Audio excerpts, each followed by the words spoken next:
కనక మహాలక్ష్మి అమ్మవారు ఒక చెయ్యి తెగిపోయి ఉంటుంది అమ్మవారికి. మరి ఆవిడ ఎంత అనుగ్రహమూర్తి!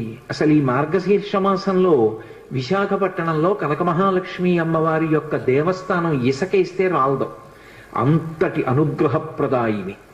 ఆ తల్లి పాదముల దగ్గరికి వెళ్ళి నమస్కరించాలి తప్ప ఆవిడ అనుగ్రహించలేనటువంటి విషయం లేదు. ఈ మధ్య కాకినాడలో నాకు అత్యంత ప్రాణ సమానమైనటువంటి మిత్రుడు, అతన్ని గుండె ఆపరేషన్ చేయడానికి థియేటర్లోకి తీసుకెళ్లారు అని చెప్పి డాక్టర్ గారు నాకు నా ఫోన్కి మెసేజ్ పెడితే, ఆయన్ని రక్షించుకోవడం నా చేతిలో ఉంటుందా? ఆ పరదేవత రక్షించాలి. పసుపు నీళ్లతో కనక మహాలక్ష్మి అమ్మవారికి అభిషేకం చేశా సమయంలో. తిరిగి వచ్చాను, శుభవార్త విన్నాను. ఆ తల్లి గొప్ప అనుగ్రహప్రదాయిని. ఆ తల్లి ఏమివ్వలేదు, ఏదైనా ఇస్తుంది.